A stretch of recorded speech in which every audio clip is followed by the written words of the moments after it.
আন্তরিকভাবে ধন্যবাদ জানাচ্ছি। আমি বিশ্বাস করি 12 ঘন্টার ভিতরে দুর্গা এবং তোমার যে আজকে একটি সুন্দর সমাবেশ করেছে, কর্মী সভা করেছে, আমি মনে করি যে কোনো মুহূর্তে যে কোনো নির্দেশ আসবে দুর্গা এবং তোমার নেতৃত্বে এই সদস্য পরিবারে এটা অবশ্যই করা সম্ভব হবে। আমরা গত 17 বছর এই সরকারের বিরুদ্ধে আন্দোলন সংগ্রাম করেছি। আমি মনে করি আমার এই আন্দোলন সংগ্রাম শেষ হয়নি। যতদিন পর্যন্ত বিএনপি সরকার গঠন না করবে, যতদিন পর্যন্ত বাংলাদেশের প্রধানমন্ত্রী না হবে, ততদিন পর্যন্ত আমাদের আন্দোলন সংগ্রাম চলবেই চলবে। এই জন্য আমাদেরকে কাজ করতে হবে। এই জন্য আমাদের বিএনপি পরিবারের, জাতীয়তাবাদী শক্তি পরিবারের প্রতিটা নেতাকর্মীকে ঐক্যবদ্ধ হতে হবে। আমি বলতে চাই, বিগত দিনে হয়তো আমাদের অনেক ভুল ত্রুটি থাকতে পারে। সকল ভুল ত্রুটি শেষ করে আমরা সবাই মিলেমিশে বিএনপিকে ঐক্যবদ্ধ করব এবং বিএনপিকে আমরা একটি শক্তিশালী দল হিসেবে আমরা এই এলাকায় প্রতিষ্ঠিত করব। আমার কাছে সবার কাছে আহ্বান থাকবে, আমরা সকল ভুল বোঝাবুঝি দূর করে আমরা সবাই ঐক্যবদ্ধ হতে চাই এবং আমরা সবাই ঐক্যবদ্ধ ভাবে বিএনপিকে ঐক্যবদ্ধ করে বেগম খালেদা জিয়াকে বাংলাদেশে সুস্থতা করে বাংলাদেশের সবচেয়ে জনপ্রিয় নেত্রী আমাদের নেত্রী বেগম খালেদা জিয়া আজকে তিনি অসুস্থ, তার সুস্থতার জন্য আমরা সবার কাছে দোয়া করছি এবং আমাদের নেতা তারেক রহমান দেশের বাড়িতে ফিরে আসবেন এবং বাংলাদেশে আগামী যে নির্বাচন হবে সেই নির্বাচনে বিপ্লবী জয়লাভ করে তারেক রহমান বাংলাদেশের প্রধানমন্ত্রী হবেন এবং বাংলাদেশের গণতন্ত্র ফিরে আসবে। এটাই আজকের দিনে আমাদের শপথ। আমরা সেই শপথ দিয়ে আমরা এগিয়ে যেতে হবে। সাথী বন্ধুরা, আজকে একটি পার্শ্ববর্তী রাষ্ট্র আজকে চক্রান্ত করছে, ষড়যন্ত্র করছে।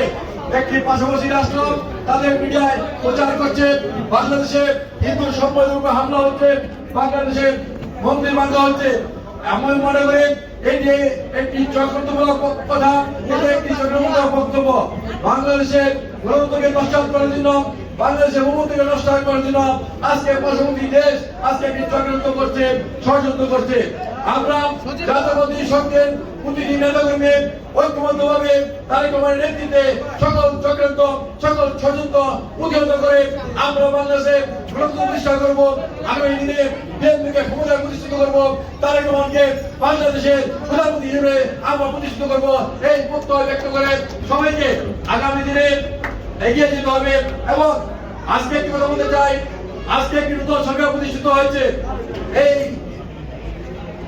সরকার প্রতিষ্ঠা হওয়ার পরে আজকে এই স্বৈরাচারী সরকার আজকে শেখ হাসিনা আজকে চোরের মতো পালিয়ে গিয়েছে। শুধু শেখ হাসিনা নয়, শেখ হাসিনার প্রতিটা এমপি আজকে পালিয়ে গিয়েছে। শেখ হাসিনার প্রতিটা এমপি আজকে পালিয়ে গিয়েছে এবং এই সুযোগে আমাদের সাথে আজকে কিছু আওয়ামী লীগের নেতৃবৃন্দ আওয়ামী লীগের সঙ্গে যা মিশে গিয়ে আজকে সন্ত্রাস চেষ্টা করছে। আমরা বলতে চাই, আমরা আওয়ামী লীগ, ছাত্রলীগ সহ যুবলীগ সহ কোন সন্ত্রাসীদের আমরা প্রশ্রয় দিব না। সন্ত্রাসীদের প্রশ্রয় দিবেন, তাদের বিরুদ্ধে ব্যবস্থা নেওয়া হবে। আমরা মনে করি কোন চাঁদাবাজ, কোন সন্ত্রাসী, কোন দখলদার, কোন বিএনপি নেতা কর্মী হতে পারে না। তাই আজকে সবার সাথে আহ্বান থাকবে, যারা চাঁদাবাজি করছেন, যারা দোকান দখল করছেন, লুটতরাজ করছেন, তাদেরকে পুলিশের হাতে ধরে দিতে হবে এবং বিএনপিকে সন্ত্রাস মুক্ত রাখতে হবে। এই এলাকায় গিয়ে সন্ত্রাস মুক্ত রেখে বিএনপিকে আরো শক্তিশালী করতে হবে। তারেক রহমান নির্দেশ পালন করতে হবে। এই প্রত্যয় ব্যক্ত করে সবাইকে সংগ্রামী অভিনন্দন জানিয়ে আগামী দিনে বাংলাদেশের 16 কোটি মানুষ তারেক রহমানের নেতৃত্বে ঐক্যবদ্ধভাবে দেশ করবে, সরকার গঠন করবে, দেশকে আগামী দিনে এগিয়ে নিয়ে যাবে। এই প্রত্যয় ব্যক্ত করে আমি আমার বক্তব্য শেষ করছি।